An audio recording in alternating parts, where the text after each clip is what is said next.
My name is Michael Sheridan. I'm the Secretary to the Scottish Law Society.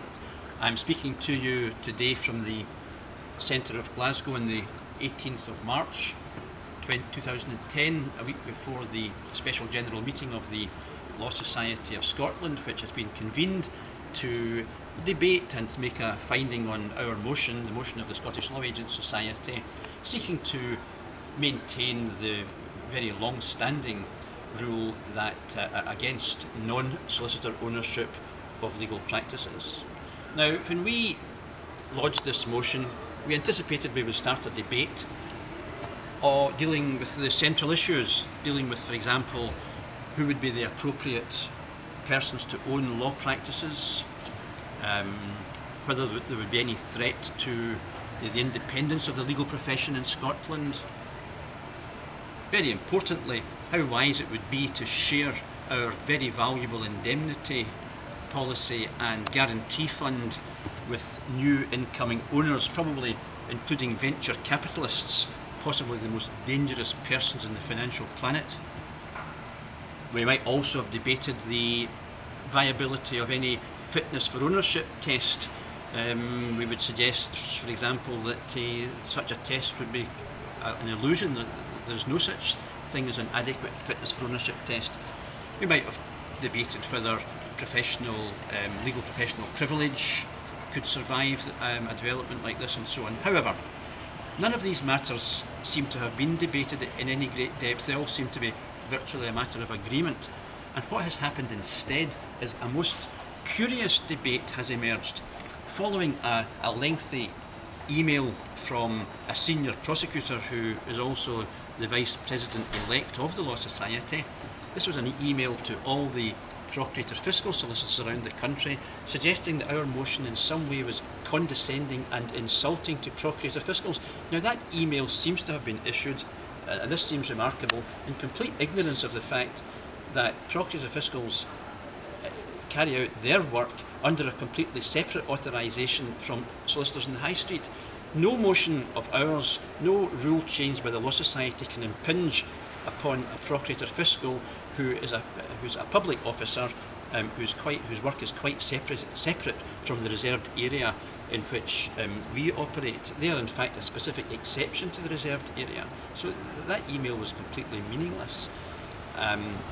There's also been a circular issued by the in-house lawyers group of the Law Society of Scotland, again suggesting that our motion in some way could impinge upon the status of those solicitors, again in ignorance of, I think it's section 32, subsection 2 of the Solicitors Scotland Act 1980, which quite clearly provides for solicitors in the in-house category to be separate from the reserved area in which the High Street solicitor works. So again, misinformation, but the most dramatic one of all is contained in the March 2010, this month's issue of the Law Society Journal, in which the President of the Law Society suggests that if our motion is carried next week, he will bring forward rules, or he'll seek to bring forward rules that will exclude in-house solicitors from the reserved area. Again, he doesn't seem to realise that in-house solicitors do not work within the reserved area. Again, they are a specific exception. Misinformation. So we've got this huge debate all about no issue whatsoever, no discussion of the central points, the real risks and dangers of allowing the ownership of legal practices to be available to whoever comes along to buy them. The purpose of this message is to invite solicitors up and down the country to focus upon the real issues, to see that the legal profession in Scotland works. It works well for the profession. More importantly, it works well for the public which it serves, and it would be completely irresponsible for us to give up the ownership of that profession to persons or bodies unknown in the future. One other matter of misinformation, I think, that has been circulated has been the suggestion that because we have a private medical service, somehow or another, we have private medicine, therefore we could also give up, we could also have non-solicitor ownership of legal practices.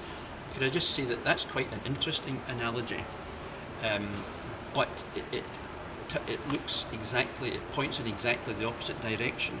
The analogy with the legal practitioner, of course, is the medical GP practitioner. Both of those sets of practitioners have their businesses in the cities, towns and villages and rural areas with their respective patients and clients. But the ownership and control of GP medical practices is specifically legally obliged to be in the hands of doctors or properly medically trained persons. That is seen in the Tobacco and Primary Health Act 2010. It was received royal assent on the 3rd of March, only a fortnight ago, when the rules were specified that only doctors or other medically trained people could own and control those practices. Why was it brought in? Why was that rule brought in so recently? Well, strangely, it seems to have been on the back of the Legal Services Bill, because when there was discussion about non-solicitor ownership of legal practices, then there was some interest immediately expressed in the possible non-medical ownership of GP practices, access to drugs, etc. Very interesting. So immediately the Scottish Parliament made an amendment to the Tobacco and Primary Medical Services Bill in order to exclude the possibility of non-medical ownership of those practices. And in my analogy, there should also be a complete prohibition of non-legal ownership of legal practices. However, it's a democratic profession.